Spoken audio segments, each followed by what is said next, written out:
Assalamualaikum warahmatullahi wabarakatuh. Salam teman, salam dari Masika Ngalap Barokah.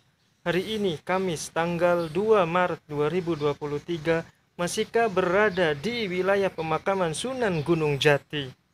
Ikuti perjalanan Masika dalam menelusuri dan membuka wawasan sejarah.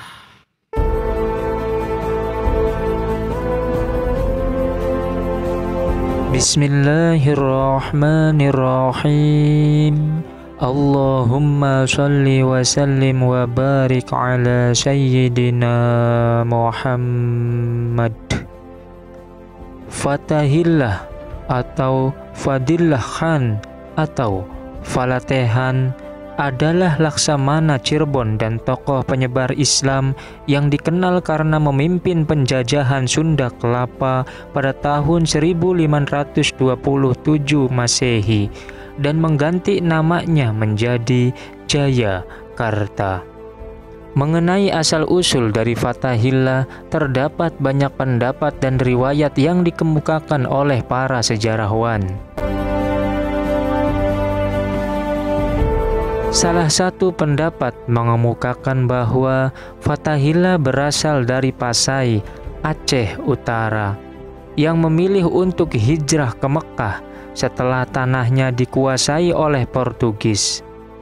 Setelah beberapa tahun di Mekah, Fatahillah kembali ke tanah air, tetapi bukan ke Aceh, melainkan ke Jawa, tepatnya di Kerajaan Demak. Terlepas dari perdebatan asal-usul dan kedatangannya di Pulau Jawa, Fatahillah diakui sebagai panglima perang yang berhasil mengusir Portugis dari Sunda Kelapa. Tokoh ini juga banyak disalahartikan sebagai Sunan Gunung Jati oleh orang luar Cirebon. Dalam sejarah Cirebon sendiri, Fatahillah dikenal dengan nama Tubagus Pase, yang bermaksud Gus, anak ulama, Pase dari Pasai, yaitu suatu kerajaan Islam yang dahulu berdiri di Provinsi Aceh. Di sini Masika akan sampaikan tentang sepak terjang perjuangan dari Jenderal Fatahillah. Ikuti terus perjalanan Masika sampai akhir. Diceritakan bahwasannya pada masa itu Sunan Gunung Jati telah selesai membangun Masjid Agung Sang Cipta Rasa, yang kemudian diteruskan membangun jalan-jalan raya yang menuju negeri tetangga sambil menyertakan pembangunan di bidang mental, memperluas pengembangan Islam ke seluruh wilayah Pasundan. Sementara Raja Pajajaran hanya bisa bersikap menahan diri meski dalam hatinya sudah sangat cemas karena pengaruh Cirebon yang sudah mendekati pusat pemerintahan Pakuan Pajajaran. Namun demikian, sejenak kadang-kadang Prabu Siliwangi merasa bangga demi menyaksikan keberhasilan anak serta cucunya hingga dapat menguasai wilayah sepanjang pantai utara Pasundan. Sikap itulah yang diambil oleh Sang Prabu dan dimanfaatkan oleh Pangeran Cakrabuana selaku panesehat Sultan untuk membenahi wilayah negeri dan pengembangan Islam. Di tengah-tengah kesibukan pembangunan fisik, material, dan mental di negeri Cirebon ini, datanglah utusan Raden Patah di Keraton Pakungwati, melaporkan bahwa Malaka sudah diduduki oleh Portugis. Karena itu, Demak telah mengirim bala bantuan untuk pertahanan selanjutnya yang dipimpin oleh Dipati Unus.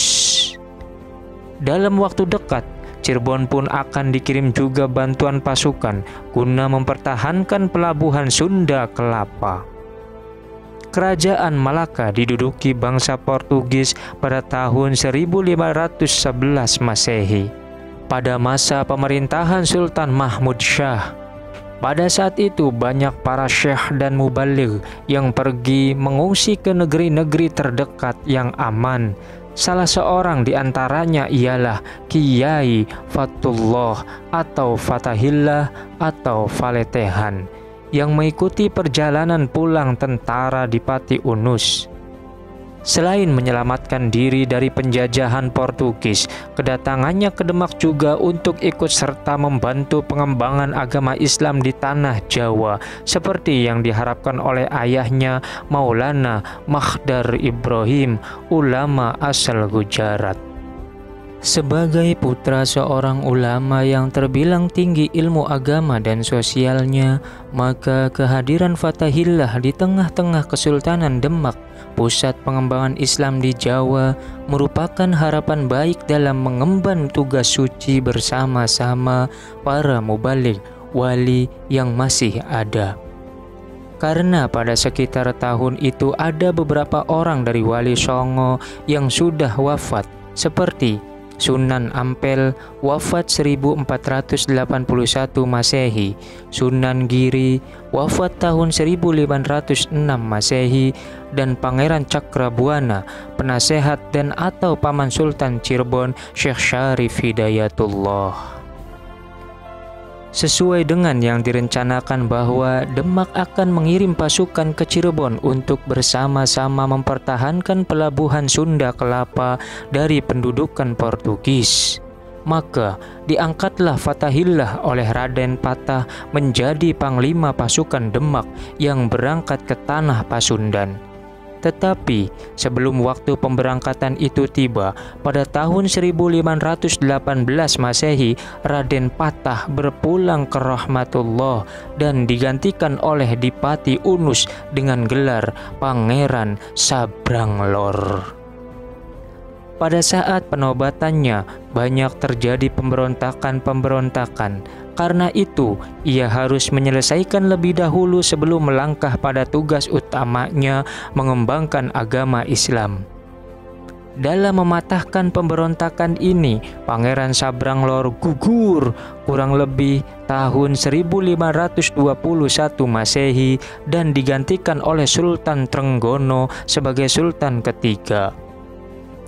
Pada awal pengangkatan Sultan Trenggono ini, Fathahillah dikokohkan lagi sebagai pengawal pasukan yang akan mempertahankan Sunda Kelapa dan langsung diberangkatkan ke Cirebon. Dari Cirebon, tentara Demak itu bergabung bersama-sama menuju Sunda Kelapa dan tetap di bawah pimpinan Fathahillah. Kenyataan, sesampainya di sana, pasukan Fathahillah ini tidak hanya berhadapan dengan Portugis, tetapi juga dengan pasukan Pajajaran. Hal ini mungkin diketahui sebelumnya bahwa pasukan Cirebon tidak dipimpin langsung oleh Sunan Gunung Jati. Karenanya, lalu Raja Pajajaran mengambil tindakan dengan menerima tawaran Portugis untuk bekerja sama merebut kembali wilayah yang sudah dikuasai Cirebon. Di samping usaha mencegah pengembangan Islam yang lebih luas, namun demikian pada akhirnya pasukan Pajajaran dapat dipukul mundur dan Portugis pun terusir dari Sunda Kelapa pada tahun 1522 Masehi. Langkah selanjutnya setelah penaklukan Sunda Kelapa adalah mengamankan Banten dari gangguan penguasa-penguasa yang masih beragama dan kepercayaan lama sebagai menjunjung tinggi seruan Raja Pajajaran yang sudah diganti oleh Prabu Surawisesa. Dalam hal ini, pengamanan Banten dari gangguan yang dilakukan oleh sebagian orang-orang murtad itu, Fathahillah tidak banyak mengerahkan tenaga dan pikiran sebab di sana sudah banyak ditangani oleh Pangeran Sabakingking, putra Sunan Gunung Jati.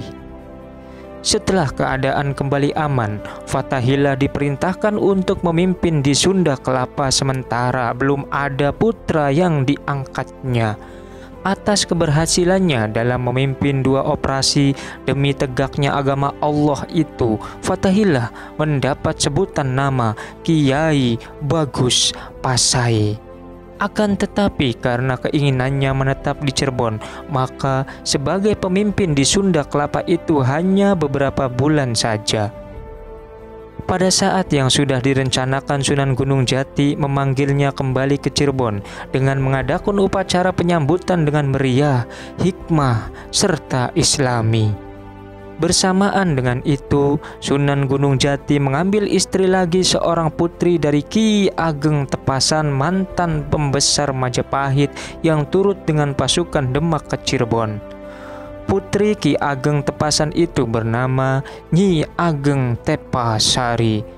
Hal ini karena alasan pertama, meninggalnya Nyi Ratu Pakungwati dalam peristiwa melolo Masjid Agung. Dan kedua, karena dari perkawinannya dengan Nyi Ratu Pakungwati dan dengan Nyi Ongtin belum dikaruniai anak. Dan kenyataan pada akhirnya dari perkawinan ini dikaruniai 2 orang anak. Pertama, Ratu Wulung Ayu dan Pangeran Muhammad Arifin yang kelak menggantikan ayahandanya dengan gelar Pangeran Pasarean. Langkah-langkah selanjutnya yang akan dilakukan oleh Sultan Cirebon Maulana Syekh Syarif Hidayatullah adalah memperluas wilayah Islam ke negeri-negeri sekitar Cirebon. Untuk itu, beliau menarik kembali Fathahillah yang sudah menduduki jabatan Bupati Jayakarta itu untuk memimpin pasukannya guna memperluas perkembangan agama Islam.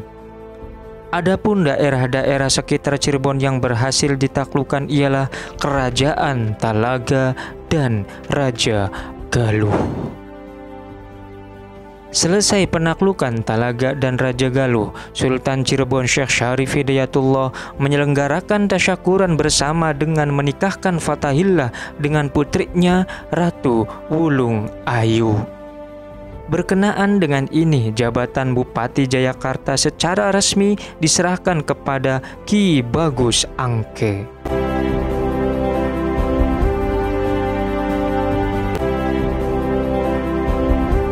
Kemudian, setelah segalanya diatur dengan tertib dan usia Sultan sudah lanjut, maka sang putra Pangeran Muhammad Arifin dinobatkan sebagai Sultan kedua dengan gelar Pangeran Pasarean.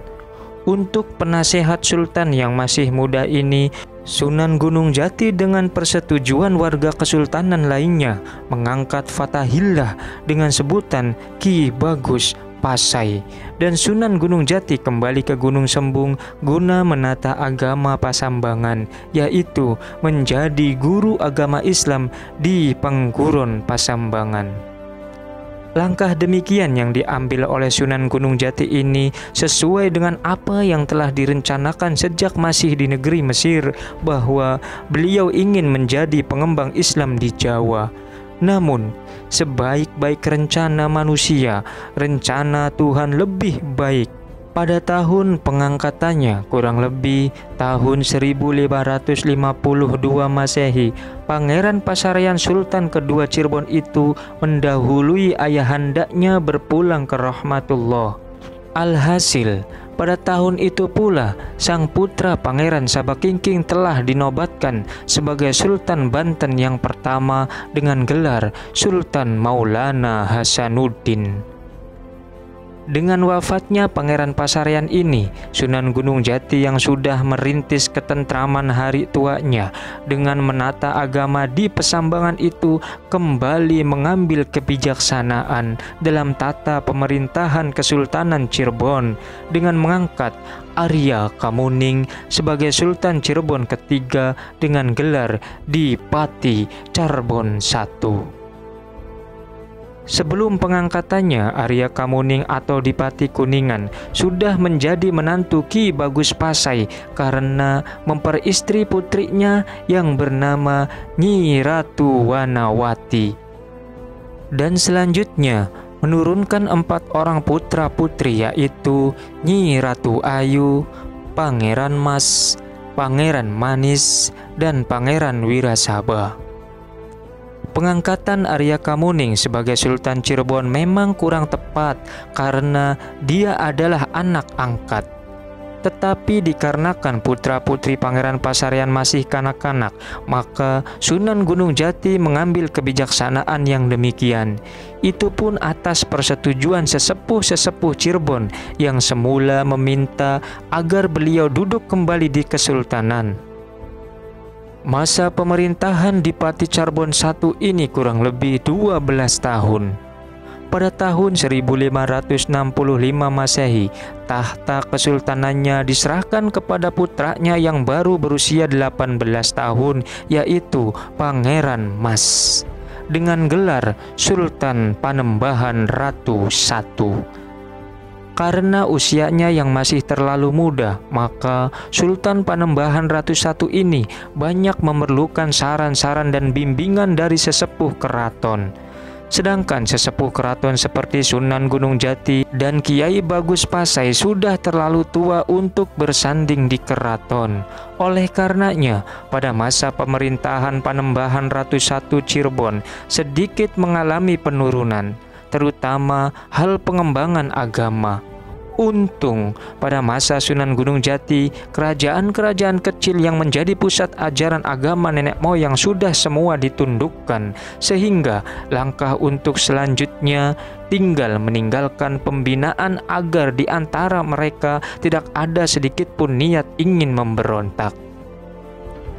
Dalam suasana keprihatinan itu, dalam tahun 1568 Masehi, seluruh warga Kesultanan Cirebon berduka cita dengan berpulangnya ke alam baqo Syekh Maulana Syarif Hidayatullah setelah genap berusia 120 tahun. Bersama Ibu Syarifah Mudaim dan paman uaknya Pangeran Cakrabuana, beliau dikebumikan di pertamanan Gunung Sembung. Dan 2 tahun kemudian menyusul pula Kiai Bagus Pasai Fatahillah dimakamkan di tempat yang sama. Demikianlah sekilas tentang riwayat kedua tokoh yang diidentikan menurut versi lokal berdasarkan bukti yang ada. Makam kedua tokoh itu berdampingan dan tidak di perantara apapun. Maka dengan kilasan riwayat ini mudah-mudahan bisa dimaklumi bahwa Sunan Gunung Jati adalah Syarif Hidayatullah, bukan Fatahillah atau Faletehan. Wallahu a'lam. Mudah-mudahan bisa memberikan manfaat, khususnya untuk pribadi, umumnya untuk yang menyaksikan dan mendengarkan video ini. Mohon maaf bila ada perbedaan versi. Wassalamualaikum warahmatullahi wabarakatuh. Assalamualaikum warahmatullahi wabarakatuh. Salam teman, salam dari Masika Ngalap Barokah.